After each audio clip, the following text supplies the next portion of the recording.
வாழ்க வையகம், வாழ்க வையகம், வாழ்க வளமுடன். குரு வாழ்க, குருவே துணை.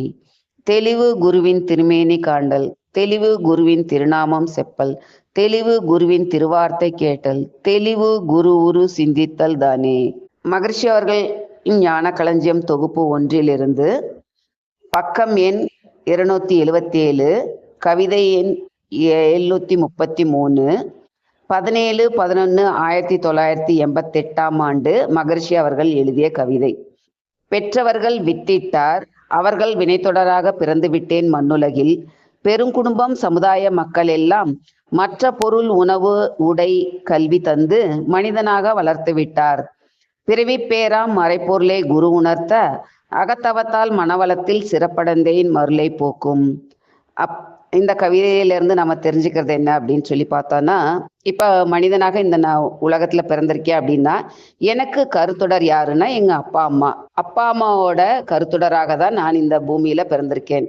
அவர்களோட வித்து, அவர்களின் வித்து தான் அந்த ஆணினோட விந்து பெண்ணினோட நாதமும் சேர்ந்து ஒரு உயிராக கலர்ந்து அந்த விந்து நாதத்திலிருந்து எனக்கு 10 மாதங்கள் தாயின் வயிற்றில் இருந்து நான் இந்த பூமிக்கு வந்திருக்கேன். அப்போ நான் குழந்தையாக என் அம்மா வயிற்றில் பிறந்து இந்த உலகத்தில் வளர்ந்து வாழ்கிறேன் அப்படின்னு சொல்லலாம். அப்போ எனக்கு பெற்றவர்கள் மூலியமாக கிடைத்தது இந்த உடல் உயிர் எல்லாமே. அதுக்கப்புறம் பார்த்தீங்கன்னா அவர்களோட வினைகள் எல்லாமே அந்த வித்திலேயே வந்துருச்சு. நல்லது கெட்டது பாவ புண்ணியம் எல்லாமே வந்துருச்சு.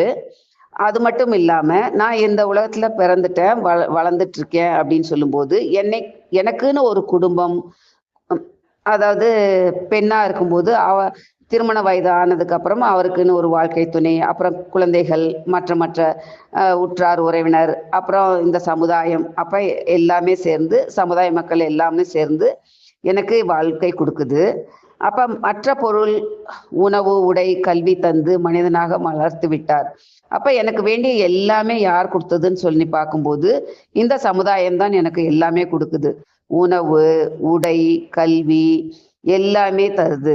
அப்ப பிறவி பேரா மறைப்பொருளை குரு உணர்த்த அப்படின்னு சொல்றாரு. அப்ப நான் இந்த பூமியில பிறந்திருக்கேன் அப்படின்னா எனக்கு பிறவியின் நோக்கம் என்னன்னு தெரியாது. நான் ஏதோ அம்மா அப்பா பெத்து போட்டாங்க, நான் வாழ்ந்தேன், கல்வி அறிவு இது பண்ணிட்டு நான் வளர்றேன் அப்படின்னு இருக்கும்போது எனக்குன்னு ஒரு வாழ்க்கை கிடைச்சு அந்த வாழ்க்கையில நான் வாழ்ந்துட்டு இருக்கும்போது தான் என்னோட பிறவியின் நோக்கமே என்னன்னு தெரியாம நான் சராசரி மனிதனாக வாழ்ந்துட்டு இருக்கும்போது தான் எனக்கு ஒரு குரு கிடைத்து அவர் மூலியமாக நான் எதுக்காக இந்த பூமியில பிறந்திருக்கேன், என்னுடைய பிறப்பின் நோக்கம் என்ன என்பதை நான் உணர்ந்து அப்பதான் எனக்கு உணர்றதுக்கு ஒரு வழி கிடைக்குது. குரு தான் எனக்கு உணர்த்துறாரு, நீ பிறந்ததுக்கு எதுக்கு அப்படின்னா உன்கிட்ட இருக்கிற கலங்கங்களை போக்கி, உன் ஆன்மாவில் இருக்கும் கலங்களை போக்கி நீ அந்த இறைவனை அடையணும் அப்படின்னு எனக்கு உணர்த்துறார். அது எனக்கு இங்க குருவின் மூலியமாக தான் எனக்கு கிடைக்குது. அப்ப எனக்குள்ளாக இருக்கிற அந்த உள்ளொலியாக இருக்கும் அந்த குண்டலினி சக்தியை எழுப்பி எனக்கு அறிவுக்கு ஒரு விளக்கத்தை கொடுக்கிறார். அப்ப கடவுள்ன்றது வெளியில இல்லை, உனக்குள்ளாக இருக்கிறார். உனக்குள்ளாக நீ கடந்து போகும்போது உனக்குள்ளாக இருக்கும் இறைவனை நீ உணர்வாய் அப்படின்னு எனக்கு சொல்லி கொடுக்கிறார். குரு தான் எனக்கு சொல்லி கொடுக்கிறார். ஆக இந்த அகத்தவத்தால் நான் மனவளத்தில் சிறப்படைந்தேன் மருளை போக்கும். அப்ப இந்த பயிற்சியை நான் அகத்தவ பயிற்சியை செய்யும் போது என்னை நான் மேன்மைப்படுத்தி கொண்டு நான் வாழ்கின்ற இந்த சமுதாயத்துக்கும் என்னாலான நல்ல செயல்களை செய்து எனக்கு உணவு உடை இருப்பிடம் மற்ற எல்லா கல்வி எல்லாவற்றையும் கொடுத்து என்னை நல்ல மனிதனாக உருவாக்கிய இந்த சமுதாயத்திற்கு நான் நன்றி கடன் செய்ய வேண்டும்.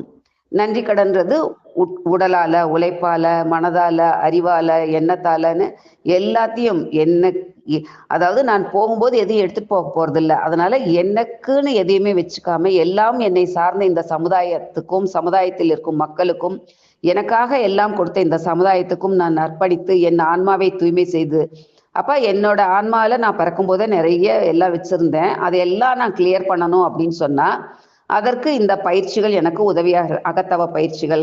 அப்ப நான் வாழும் காலத்திலேயே நல்ல உடல்நிலையோட வாழ்ந்தாதான் எனக்கு நல்ல நிலையில நான் என்னோட பிறவியின் நோக்கத்தை அடைய முடியும் என்பதற்காக உடற்பயிற்சி, அப்புறம் மனதுக்கு தியான பயிற்சி, உயிருக்கு காயக்கல்ப பயிற்சி, அப்புறம் அகத்தாய்வு மனதுக்கு அகத்தாய்வு பயிற்சிகள் அப்படின்னு எல்லாத்தையும் எனக்கு குரு எனக்கு கற்றுக் கொடுத்துருக்காரு. அப்ப இந்த பயிற்சிகளை நான் செய்து செய்து செய்து என் ஆன்மாவை தூய்மை செய்து என்னோட உடலில் களங்கங்களை போக்கும்போது எனக்கு அந்த இறைநிலை உணர்வு கிட்டும். அது எப்பன்னா இந்த குருவின் மூலியமாக தான் கிட்டும். அதை நான் தினமும் செய்து என்ன ஆன்மாவை தூய்மை செய்யும் போது எனக்கு அந்த இறைநிலை உணர்வு கிட்டும் அப்படின்றாரு. அப்ப அதற்காக தான் சொல்றார், பெற்றவர்கள் வித்திட்டார் அவர்கள் வினைத்தொடராக பிறந்து விட்டேன் மண்ணுலகில். பெருங்குடும்பம் சமுதாய மக்கள் எல்லாம் மற்ற பொருள் உணவு உடை கல்வி தந்து மனிதனாக வளர்த்து விட்டார். பிறவிப்பேராம் மறைப்பொருளை குரு உணர்த்த அகத்தவத்தால் மனவளத்தில் சிறப்படைந்தேன் மருளை போக்கும்ன்றார்.